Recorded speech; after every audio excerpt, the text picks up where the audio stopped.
श्री जगन्नाथपुरी की सत्य घटना। श्री जगन्नाथपुरी से 10 कोस दूर पीपली चट्टी ग्राम में रघु केवट का घर था। घर में स्त्री और बूढ़ी माता थी। सवेरे जाल लेकर रघु मछलियां पकड़ने जाता और पकड़ी हुई मछलियों को बेचकर परिवार का पालन करता। पूर्व जन्म के पुण्य संस्कारों के प्रभाव से रघु के हृदय में भगवान की भक्ति थी। वह अत्यंत दयालु था। मछलियां जब उसके जाल में आकर तड़पने लगती, तब उसका चित्त व्याकुल हो जाता। उसे अपने कार्य पर ग्लानि होती, परंतु जीवन निर्वाह का दूसरा कोई साधन न होने से वह अपने व्यवसाय को छोड़ नहीं पाता था। रघु ने एक अच्छे गुरु से दीक्षा ले ली, गले में तुलसी की कंठी बांध ली, सवेरे स्नान करके भगवान नाम का जप करता था। भागवत सुनना और सत्संग में जाना उसका दैनिक कार्य हो गया था। इस सब से उसका अंतःकरण धीरे धीरे शुद्ध हो गया। जीव मात्र में भगवान विराजमान है, यह बात जब उसकी समझ में आने लगी, जीव हिंसा से उसे अब तीव्र व्यक्ति हो गई। रघु के लिए मछली पकड़ना बहुत ही क्लेशदायक हो गया। उसने इस काम को छोड़ दिया। कुछ दिन तो घर के संचित अनाज से काम चला, पर संचय था ही कितना। उपवास होने लगा। घर में त्राही त्राही मच गई। पेट की ज्वाला तथा माता और स्त्री के तिरस्कार से व्याकुल होकर रघु को फिर जाल उठाना पड़ा।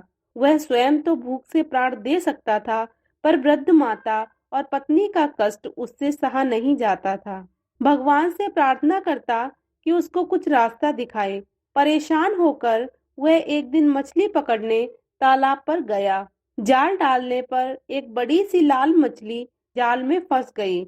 जब रघु ने जाल को पानी से बाहर निकाला तो मछली तड़पने लगी। रघु का हृदय चटपटा उठा। उसे स्मरण आया कि सभी जीवों में भगवान है। उस तड़पती मछली में उसे भगवान प्रतीत होने लगे। उसी समय उसे माता और पत्नी की भूखी आकृति का स्मरण हुआ। दुखी व्याकुल रघु ने मछली को जाल से निकालकर पकड़ा और कहने लगा, मत्स्य रूपधारी हरि, मेरे दुख की बात सुनो। तुम्ही ने मुझे धीवर बनाया है। जीवों को मारकर पेट भरने के सिवा और कोई दूसरा उपाय मैं जीवन निर्वाह का नहीं जानता। इससे तुमको मारने के लिए मैं विवश हूँ। तुम हरि हो या कोई और, आज मेरे हाथ से बचकर नहीं जा सकते। रघु ने दोनों हाथों से जोर से मछली का मुख पकड़ा और उसे फाड़ने लगा। सहसा मछली के भीतर से स्पष्ट शब्द आया, रक्षा कर नारायण, रक्षा कर प्रभु। रघु चकित हो गया। उसका हृदय आनंद से भर गया। मछली को लेकर वह वन की ओर भागा। वहां पर पर्वत से बहुत सारे झरने गिरते थे। उन झरनों ने अनेक जल कुंड बना दिए थे। रघु ने एक कुंड में मछली डाल दी। रघु भूल गया वह कई दिन से भूखा है। भूल गया कि घर में माता तथा स्त्री उसकी प्रतीक्षा करती होंगी। वह कुंड के पास बैठ गया। उसके नेत्रों से दो झरने गिरने लगे। वह भरे कंठ से कहने लगा, मछली के भीतर से मुझे तुमने नारायण नाम सुनाया, अब तुम दर्शन क्यों नहीं देते? तुम्हारा स्वर इतना मधुर है तो तुम्हारी छवि कितनी सुंदर होगी। मैं तुम्हारा दर्शन पाए बिना अब यहाँ से नहीं उठूंगा। रघु को वहां बैठे बैठे 3 दिन हो गए। वह नारायण नारायण रट लगाए था। नारायण में तन्मय था। एक बूंद जल तक उसके मुख में नहीं गया था। दिन और रात का उसे पता ही नहीं था। भक्त की सदा खोज खबर रखने वाले भगवान एक ब्राह्मण के वेश में वहां आए और पूछने लगे, अरे तपस्वी, तू कौन है? तू इस निर्जन वन में क्यों आया? कब से बैठा है यहाँ? तेरा नाम क्या है? रघु का ध्यान टूटा। उसने ब्राह्मण को प्रणाम करके कहा, महाराज, मैं कोई भी हूँ। आपको मुझसे क्या प्रयोजन है? बातें करने से मेरे काम में विघ्न पड़ता है। आप पधारें। ब्राह्मण ने तनिक हंसकर कहा, मैं तो चला जाऊंगा, पर तू सोच तो सही, मछली भी कहीं मनुष्य की बोली बोल सकती है? तुझे भ्रम हो गया। जब उस मछली में कुछ है ही नहीं, तब तुझे किसके दर्शन होंगे? तू यहाँ व्यर्थ क्यों बैठा है? घर चला जा। रघु तो ब्राह्मण की बात सुनकर चौंक पड़ा। उसने समझ लिया कि मछली की बात जानने वाले ये साक्षात मेरे प्रभु ही हैं। वह बोला, भगवान, जब सब जीवों में परमात्मा ही है, यह बात मैं जानता हूँ। मछली के शरीर में से वे ही बोलने वाले हैं। मैं बड़ा पापी हूँ, जीवों की हत्या की है मैंने। क्या इसी से आप मेरी परीक्षा ले रहे हैं? आप ही तो नारायण हैं। आप प्रकट होकर मुझे दर्शन क्यों नहीं देते? मुझे क्यों दर्शा रहे हैं? भक्त की प्रेम भरी प्रार्थना सुनकर कृपा सागर प्रभु अपने दिव्य चतुर्भुज रूप में प्रकट हो गए। रघु प्रभु को एक टक देखता रह गया। वह आंसू बहाता हुआ प्रभु के चरणों में लौटने लगा। भगवान ने उसे भक्ति का आशीर्वाद देकर और भी वर मांगने को कहा। रघु ने हाथ जोड़कर कहा, प्रभु आपके दर्शन हो गए और आपने इस भक्त को आशीर्वाद दे दिया, फिर अब मांगने को क्या रहा? परंतु आपकी आज्ञा है तो मैं एक छोटी वस्तु मांगता हूँ। जाति से धीवर हूँ, मछली मारना मेरा पैतृक स्वभाव है। मैं यही वरदान मांगता हूँ कि मेरा यह स्वभाव छूट जाए। पेट के लिए भी मैं कभी हिंसा ना करूं। अंत समय में मेरी जीव आपका नाम रटती रहे और आपका दर्शन करते हुए मेरे प्राण निकले। भगवान ने रघु के ऊपर हाथ रखकर तथास्तु कहा और अंतर्ध्यान हो गए। रघु वचन सिद्ध महात्मा भगवान का दर्शन पाकर रघु संपूर्ण बदल गया। वह भगवान नाम का कीर्तन करते हुए घर आया। गांव के लोगों ने उसे धिक्कारा कि माता और स्त्री को निराधार छोड़कर वह भाग गया था। दया करके गांव के जमींदार ने बेचारी स्त्रियों के लिए अन्न का प्रबंध कर दिया। रघु ने इसे भगवान की दया ही मानी। यदि वह घर पर रहता तो जमींदार या कोई अन्य एक छटाक अन्न देने वाला नहीं था।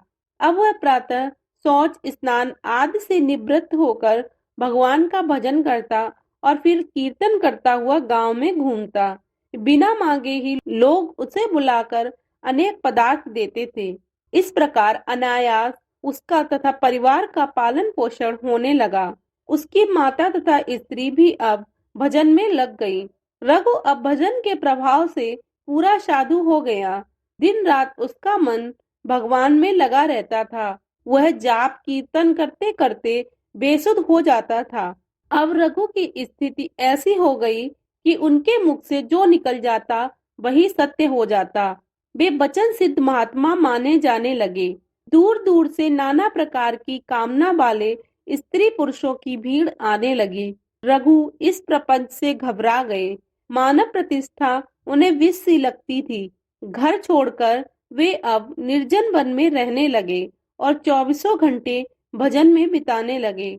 एक दिन रघु को लगा कि मानो नीलांचल नाथ श्री जगन्नाथ जी उससे भोजन मांग रहे हैं।